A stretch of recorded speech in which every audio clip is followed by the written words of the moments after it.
G'day and welcome to another pen review. Today I'll be reviewing a pen that's a bit harder to come by now. You can still get them new, but it's a bit more difficult, and that's the Visconti Wall Street. This isn't the limited collection edition model, purely because that costs a lot more, and for a fairly cheap price, I got this from Fountain Pen Hospital, which I don't think they have anymore. They were just getting rid of the last ones, and I got this for a bargain. I think I paid somewhere around, it was 250 or 300 US dollars. So I was quite happy to pay that for this pen. Alright, so being the typical Visconti, you've got the magnetic cap on the end there where you can remove the Visconti My System cap, and you can put on your initials or on my other Visconti. I've got my initials on there. Or you can leave the Visconti cap on, or you can put one of their jewels on. They've got a whole range of jewels and birthstones you can use. You come to the spring-loaded clip, the bridge clip, which is quite nice. Some people have issues with this being a bit slippery and falling out of pockets. I generally don't bend over with the Visconti in my top pocket or something, so it hasn't been a big issue for me. I normally carry in a jeans pocket. Or if I carry in a top pocket, I'll button it up. I love the billboard clips. I think these are quite nice. You either love them or hate them. It says Visconti and high polished steel. This barrel is actually very nice. It's like a coin stack celluloid. It has a red or a burgundy coloured celluloid that changes colour in the lights. And then in between each piece you have like a clear celluloid or acrylic, which when you put it up to light or you put it on the right angle, you can actually see through, see the nib, see the ink inside. It's a really cool finish. I quite love this. This is why I bought it, because I love these coin stacked celluloids. I actually also have a Parker Vacuumatic on the way, which is in the, I think it's the grey pearl or something, coin stacked celluloid. And then it comes down to a ring, a stainless, I believe it's stainless steel ring that just says Wall Street. Then you have your barrel, which tapers down. Now these barrels and pens, I think are in it's called the squaring the circle or circling the square collection. It's basically a square pen, but the edges have been rounded off and flattened down, so it's more of a rounded off circle. Quite comfortable when you're writing with, and it's just something nice, and you can feel the pen when you move it in your hand, and it's just something quite nice and different. The end just finishes in a point with the celluloid having been shaved at an angle. Quite a nice pen. I love the look of this one. I love the translucency, so you don't even have to open the pen up to look inside at the ink. You just hold it up to a bit of light and it's pretty obvious. It's a screw cap, so it doesn't use any of the special Visconti proprietary systems. It's just a standard screw. So you unscrew it, and being the non-limited edition, it actually has the metal grip, whereas the limited edition model uses the coin stack celluloid continued on as all one piece, and I believe it's got I think it's a plunger filler, and it's got a ink window. So it's a fair bit different between the two of them, but essentially still the same pen. Same material, similar design, just a slightly different system. In Visconti typical style. Tighten this one up a bit too much earlier when I filled it up. There we go.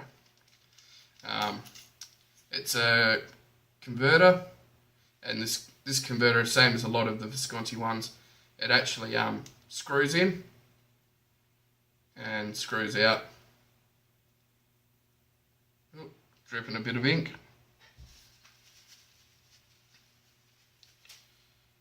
I quite like that system. It means that you can't accidentally pull out the converter, and I like the Visconti converters. They're quite nice. Steel top section, nice smooth piston operating system.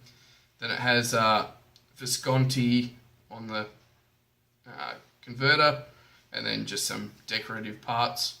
Top of the converter's got like a bit of a rippled section with the V on it for Visconti.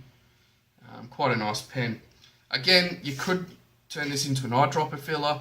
I wouldn't recommend it purely because of the metal section again, but if you really wanted to, it is a sealed system, and if it's your pen, you can do what you want. I just don't recommend it. So then you come to the step down from the barrel towards where the grip is actually on an angle, so you don't notice that at all. It's nice and smooth. The thread isn't too big, so that's nice and smooth as well. Getting a bit of ink everywhere. Then you come down to a flared grip section, so your fingers don't slide forward. That's quite nice. I always like that. Then you come to the Palladium Nib, which is Visconti's trade nib, I guess. It's what they put on most of their expensive pens. It's a very nice nib. I quite like it. And it's almost a semi-flex, or more of a soft nib to write with. I wouldn't recommend flexing with it too much, or you could damage it quite easily. This one came with the fine, which is quite nice. Then you've got your standard Visconti feed. So this is the monochrome nib. Depending on which unit you get a monochrome silver or a gold, or you can get a bi-coloured one. Alright, so I'll do a writing sample and show you what you can do. Cheers. So the Visconti Wall Street. I'll see if there you go, you can see the colours in this barrel. It's very nice.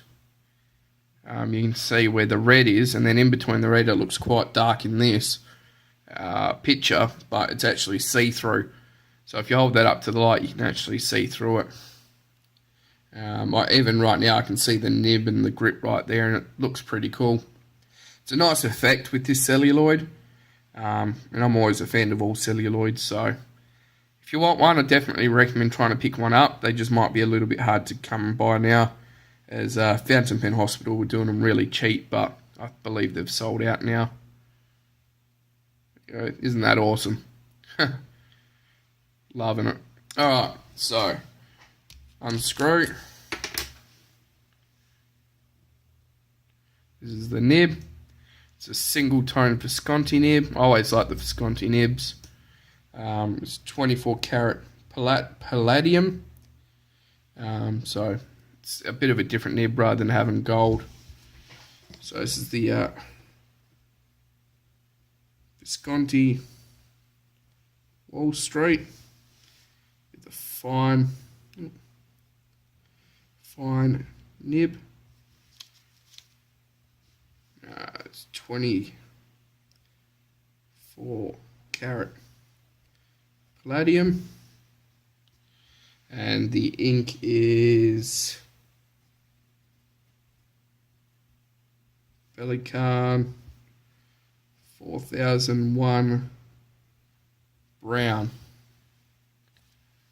A bit of writing.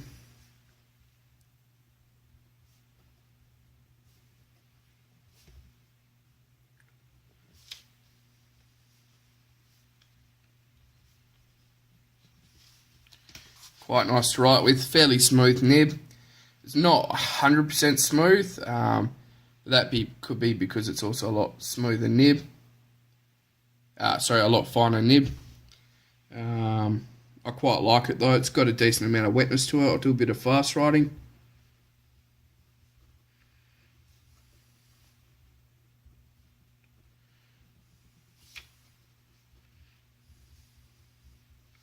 Keeps up quite well. There you go. With this ink is known to be a little bit dry, I believe. But even so, it still delivers a nice wet load. These nibs are known for being soft, so, you know, if you really want, you can get some line variation out of them.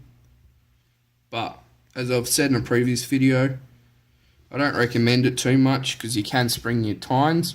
And with these tines, I've seen some that have been sprung, and typically what happens is the actual end of it ends up like that. So your two end tips actually spread open like that, and then when you touch the page it won't write properly. You'll have to press it a few times and stuff around.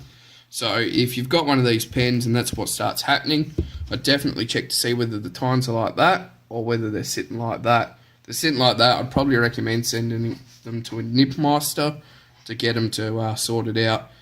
Otherwise, you're likely to damage these nibs. Quite a nice pen. Again, this is another pen. I didn't actually clean the feed and nib properly after filling because I'm a dirty grot and I like making a mess everywhere. But yeah, quite a nice nib and feed setup. I've read recently, a lot of people having issues with the Viscontis. I've only ever had issues with one, and that was a Divina Royale, which I bought through eBay online, and it ended up coming and it just dripped ink everywhere. It was useless. So I contacted the person I bought it off and they gave me a full refund straight away. And then I went out and just bought another Visconti anyway. But they make some really nice patterns. I love a lot of the Italian pens. The celluloids and that they use are pretty amazing. And they're pretty hard to match unless you go vintage pens, which I love as well, and definitely recommend people go on vintage. You just can't beat the celluloid that was made back then or now. So yeah, hope this has helped. It's quite a nice pen. I prefer the fine over the medium just because it's better for my writing. But yeah, definitely recommend it. Nice comfy pen to use, and great nibs that the Visconti make. So hope that helps, and have a nice day. Goodbye.